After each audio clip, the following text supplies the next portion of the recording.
Court? You're taking me to court. Yes, Jeff. I'm not going to let you die without a fight. Well, you didn't let me live without one either. I've signed the papers to have you declared mentally incompetent, and Mitch has subpoenaed your medical records. Oh, you don't waste any time, do you? Jeff, there isn't any time to waste. The longer you postpone the treatments, the less time you have. You're always forcing something on me, Liz. First religion and now this. Doesn't it matter what I want? Yes, but you're not thinking clearly. I'm thinking just fine. The cancer's not in my head. Jeff, it isn't normal to want to die. Okay, so I'm not normal. That doesn't mean I'm mentally incompetent. Incompetent, yes, but not mentally. You're weak and confused. So much is going on. Look, Liz, I've accepted this. Why can't you? I'm in pain and I'm dying. Now, those treatments are just going to make it worse. I'm going to die either way. Those treatments can extend your life. You can come home and be with Jenny and me. We need you. What about what I want? Jeff, don't make me do this. Please say you'll have the treatments. That's all I'm asking you.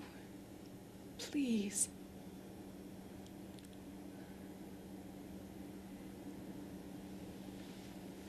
Okay. Okay. I'll do whatever you want. Oh, Jeff, you won't regret this. You'll see.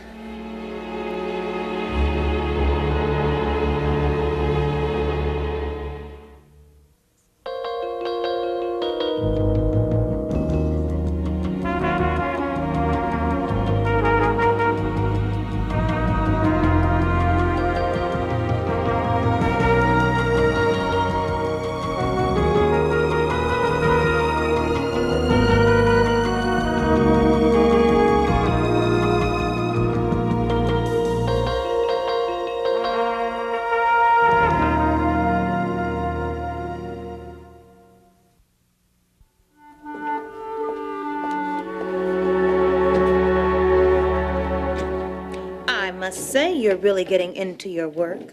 Oh, hi. Yeah, this is pretty engrossing and challenging. How are you doing? Well, all the codes, ordinances, the ins and outs, it's pretty mind-boggling. Don't worry, it gets easier. The challenge continues, but the codes and ordinances become old hat. Say, what about all this red tape? I've seen enough of this to wrap all the Christmas presents in this. It comes with the territory. Well, if you give me a pair of scissors, and I can take care of that for you. No shortcuts. Remember the good old days when all I had to do was make reports about this office. And now you're part of it. Which brings me to this.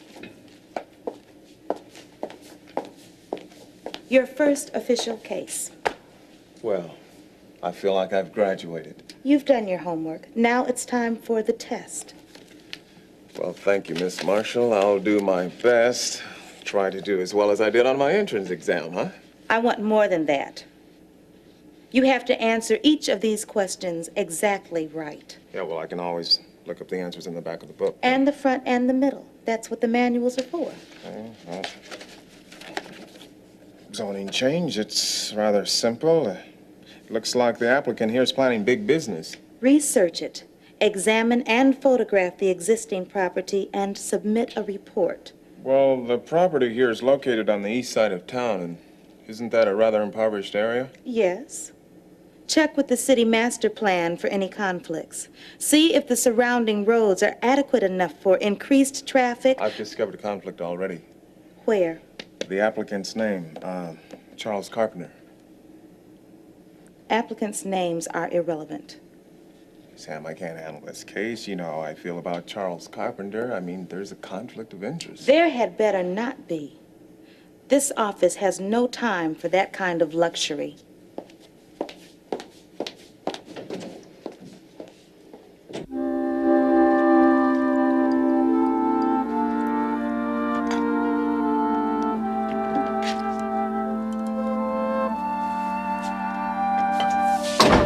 Been 2 whole days since I had a kiss from the woman I love. Oh, Scott, I missed you. Missed you too. Oh. Boy, you look tired. Listen, sit down. I'll get you a cup of coffee. Okay. Phew, 8 hours on the road. Left early this morning. Did you get the job? Standard answer B. They'll call me. Well, how did the interview go? I mean, did you like the station? Good. Yes. People seem nice. The station's larger than WRD. When are they going to let you know? Within a week.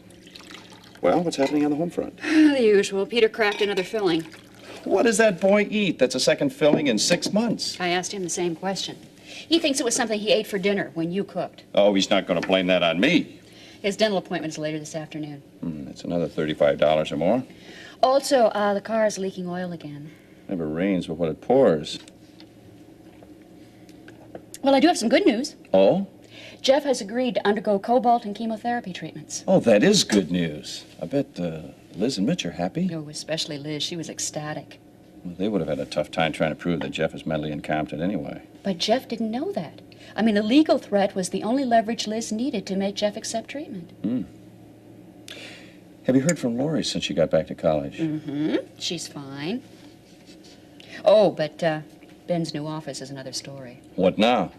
Well, believe it or not, Charles Carpenter is Ben's new landlord. I don't believe this. The world can't be that small. I know. It seems everywhere we turn, there's Charles Carpenter. But you said on the phone that Ben had already signed the lease. What can Carpenter do?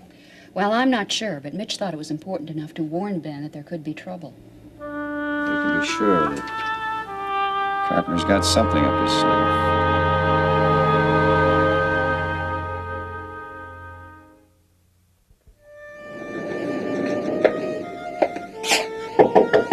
It's open.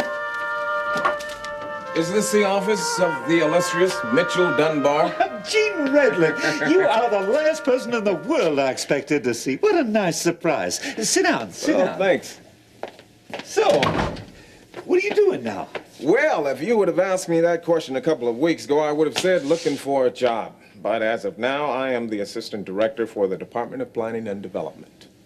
Well, I'll be planning and developing. Now, that's a switch, isn't it? Yeah, it is different. Congratulations. Thanks. I expect that this job's a little more secure than television. Yeah, it's a little different, but I'm adjusting. There's some nice people to work with, but can't say the same for my first client. I didn't think this was strictly a social call. Mitch, according to the copy of the deed transfer, you're Carpenter's attorney. Carpenter. I inherited him when I became the lawyer for Mrs. Carpenter after Warren Farrar moved away. Yeah. And as you know, Carpenter applied for a big zoning change in the Hollister property. Yeah, I've heard. Too bad for Laura's young doctor friend. What do you mean? Dr. Ben Martin just signed a lease for an office in that building. I realize that Carpenter is a new legal owner of this property, but are there any stipulations or restrictions in this deed that you know of?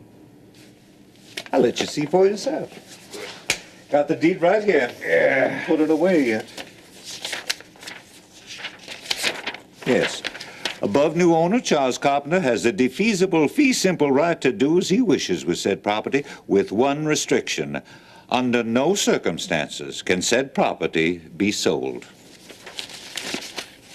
Then I wonder what Carpenter's up to.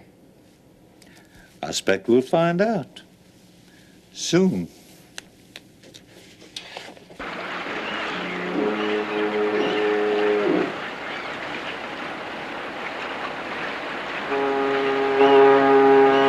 Coffee break, take 15 minutes.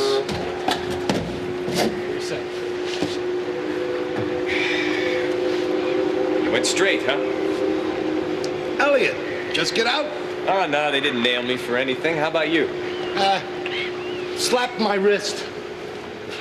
A judge told me that he didn't want to punish the local correctional facility by sending me there. What a jerk. I like a judge with a sense of humor. You know, it's all in the face.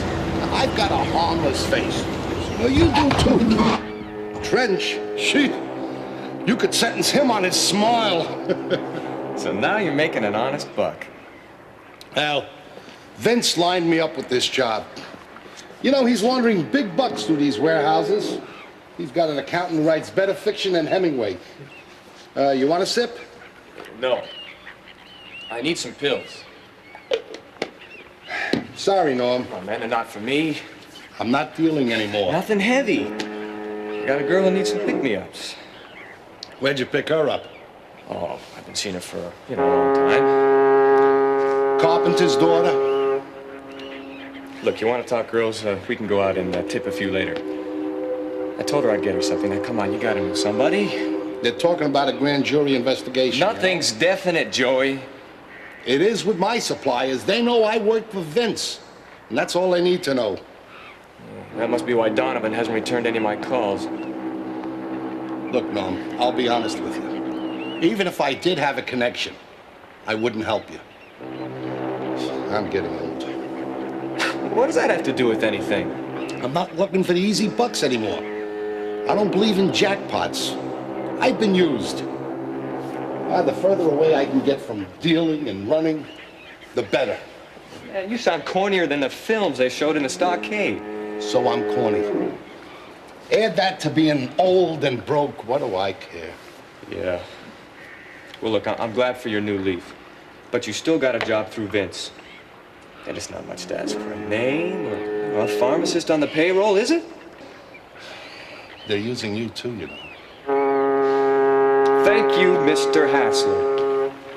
Sorry, Mom.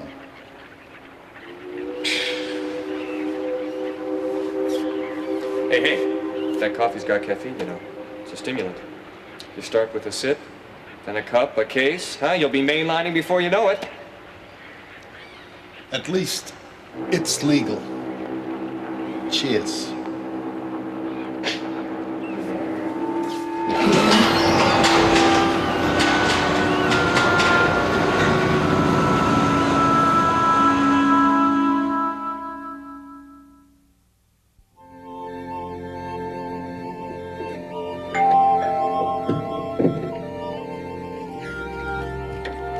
Gene, come in. Hey, Terry. Is Scott around? I've got some good news. You got a job? Oh, you women take all the fun out of surprises. What is this, women's intuition? Yeah, not exactly. It's just deductive reasoning and wishful thinking. Now, where? Well, you are now looking at the new assistant director for the Department of Planning and Development. Oh, Gene, I'm so glad for you. Scott will be too. Oh, well, where is that rascal? Well, he's at the church repairing a broken window. He'll be back any minute. Oh, someone in the choir hit a high note, huh? No, a kid hit a high ball. Peter. Is that Reynolds' car I see out in front? Hey, old buddy. What do you mean old? You're looking at the greatest long ball hitter for the church baseball team. Isn't baseball out of season? Last year's team. You see, the pastor and I were going through the storage room. We found the equipment and uniforms, and a broken window resulted. Oh. What can I Excuse me, say? Gene. Excuse me, a few last-minute instructions for Scott. The beef stew in the crock pot should be ready by 5 o'clock. Oh, good. You mean I don't have to cook tonight? Oh, I've never seen him so happy before. Wait till he hears my news. Look, I'm going to be home about 11 unless they want me to work overtime, okay? Okay, honey. Call me later, okay? Okay. Love you. Oh, congratulations, Gene. You got a job. Assistant director for the Department of Planning and Development. Oh, man, that's great. I'm really happy for you, man. Yeah, me Great. too. It's not Fabulous. broadcasting, but you know. Hey, sit down. Have a seat. Yeah. Can I get you a cup of coffee or something? No, thanks. I can't stay long. I'm still on the job. So. Oh, that's music to my ears. I'll be so relieved when I have a job and I'm working and Terry doesn't have to. Well, tell me about it. Well, you know what the Department of Planning and Development is all about? It's Yeah. always in our news reports. I know. Tell me about your job. Hey, well, I'm working for a real fox. Oh, I knew there was something more to it. I knew it. I deal with zoning and city development, and then I do research, file reports, and I advise the Planning Commission as to whether they should approve or deny zoning applications. Well, that sounds a tremendous responsibility. It is. And there's a lot to learn. Oh, and guess who my first case is with? Charles Carpenter. Hollister Square. The same. You know, Mitch warned Ben that Carpenter owns his building and his lease. Not only does Carpenter own it, but he's applied for a big zoning change, man. I wonder what he has in mind. I don't know. Whatever it is, it's big, though. Does Carpenter know anything about Ben and Lori? I don't know. But I have a funny feeling that we'll soon find out.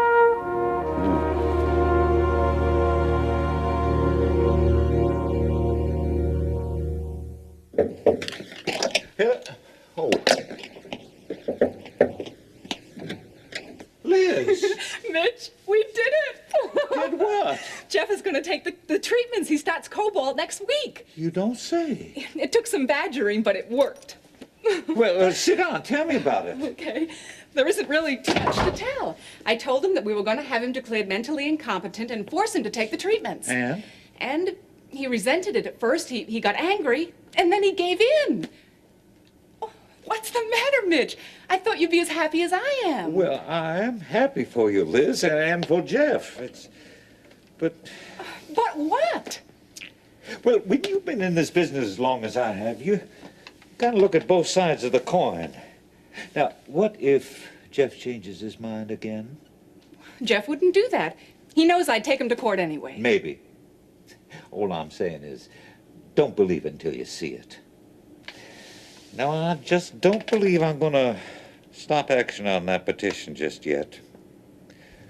We might need an ace in the hole.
With me when she comes. I'll play Chinese checkers with you, but I'm not going to play that.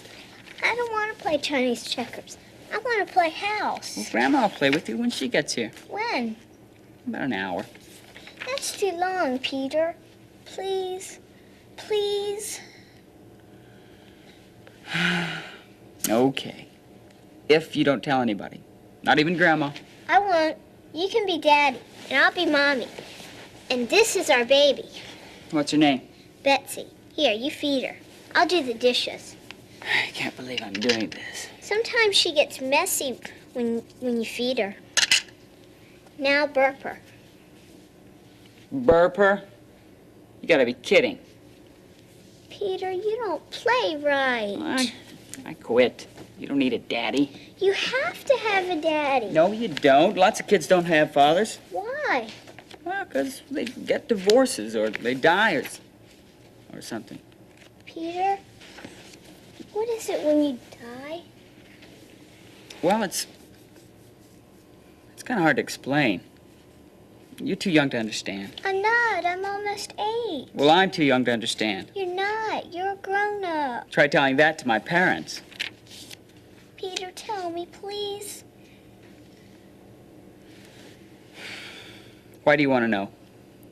Because I heard my mommy tell somebody on the telephone that my daddy was very sick and might die. Oh. Maybe you should talk to your mother. I did, but she started crying. Sometimes I hear her cry at night after she says her prayers. Really? It makes me cry, too. But I ask Jesus all the time to make Daddy better. He can do it, Peter. God's bigger than everything.